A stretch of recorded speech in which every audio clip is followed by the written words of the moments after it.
Welcome to Dog Bite Safety Tips for Kids, presented by myself, Angela Beta, a certified family dog mediator, a fear-free certified professional, and a cooperative care certified trainer. And the images today are being generously shared by Doggone Safe.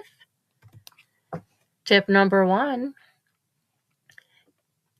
Dogs don't like kisses and hugs. They really, really don't. They don't go around doing that to each other, but we do that to them. That said, many dogs can learn to tolerate or even enjoy it, but as a general rule, we want to teach our kids do not kiss and hug a dog.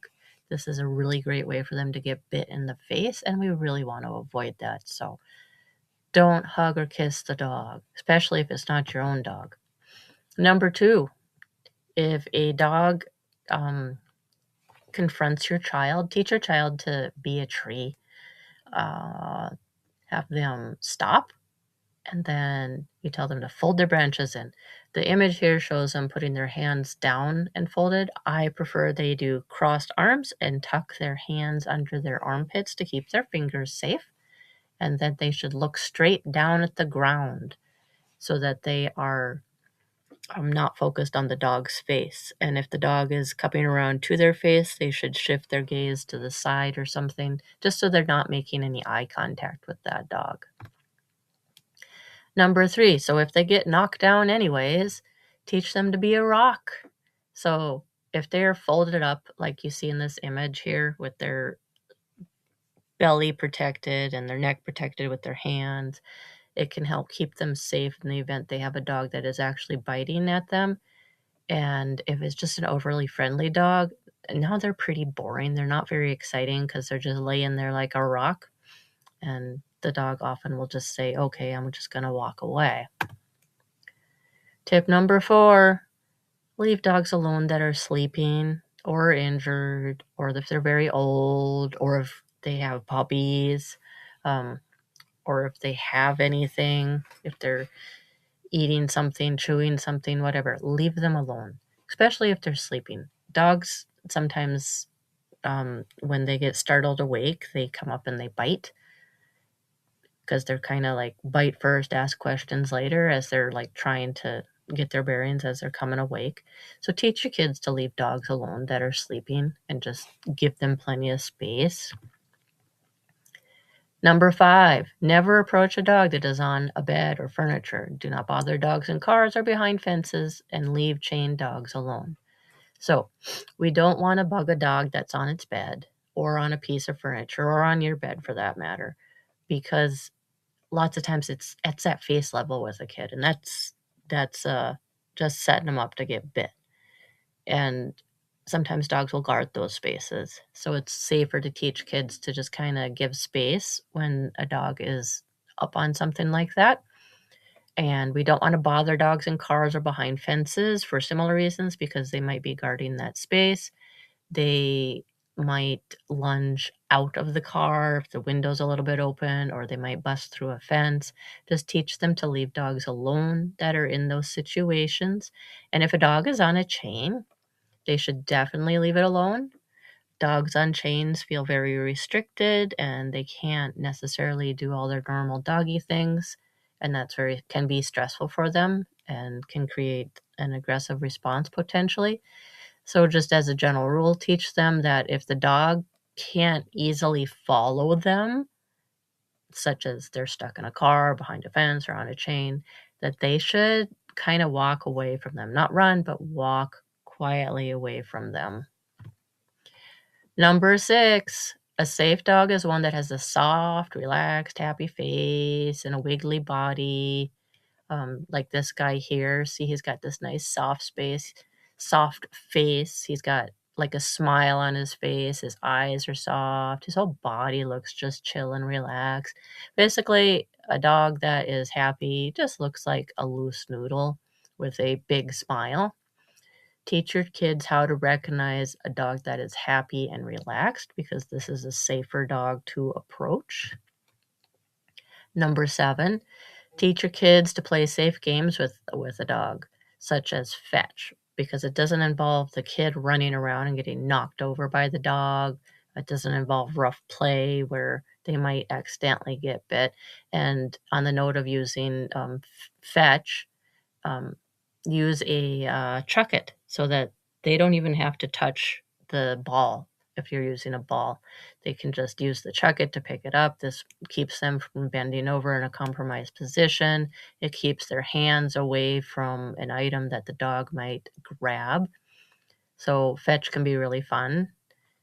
So that is one fun game. And there's lots of other training games, and you can talk with a trainer as to games that might be good for your dog and your children in your particular situation. Number 8, hugs can make dogs uncomfortable. We're coming back to this because it is that important. So observe the dog's body language and go with what the dog is telling you.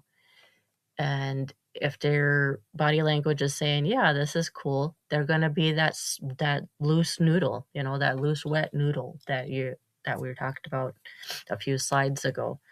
If they're stiff or they're looking away, or you see the whites of their eyes, the ears have gone back, anything at all like that, if it's anything other than a loose noodle with soft smiley face, then they're really not happy with it and you need to stop. Teach kids how to pet a dog correctly by petting just the side of their neck. Don't have them reach over the top of a dog's head. When they do that, dog's head comes up and that puts the teeth right by their arm and fingers. So it's safer to pet them on the side of the neck versus on the top of the head. And when they do pet, teach them to pet 3 strokes, 1, 2, 3, or count to 3 on their head and take their hands off that dog.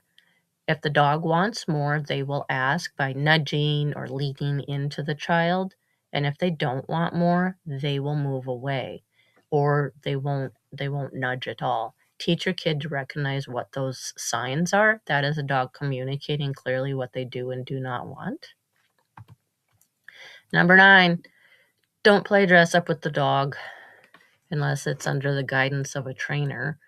But generally, kids should not be grabbing their random, clothes, doll clothes and whatnot, and then trying to stuff them on the dog, because chances are nothing good's going to happen. The dog's going to get upset with what's going on and how they're being handled. So dressing a dog up is a safer activity for the adult instead of the child. You can encourage your child to dress up stuffed animals instead of trying to dress up the dog.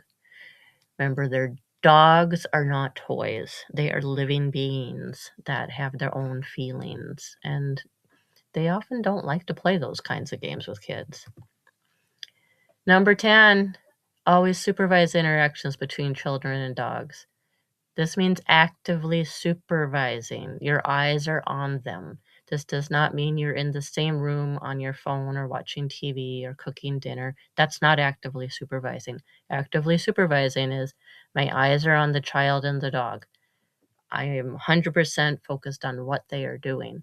And if you can't do that, then you need to use separation, such as a gate, to put between them, or put the dog in a pen, like an exercise pen in the house, so they can be part of the family, but they aren't able to interact directly with the child.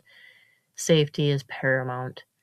And teach anybody else that's coming into your home also these rules. So if you got like babysitter come watch the kids or something, teach them those rules too, and be adamant that that's what's going to happen for everybody's safety, because we want to keep everybody safe, both 4-legged and 2-legged, in your home.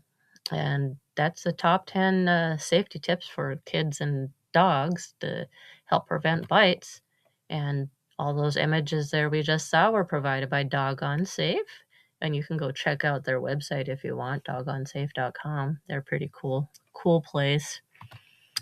And thank you. That's it. You can visit my website, serenitydogtraining.com, if you want to learn more about me and how I train and what services I offer. And you can follow me along on social, on Facebook and on Instagram. Or you could email me if you got any questions, wolf@serenitydogtraining.com. Thank you.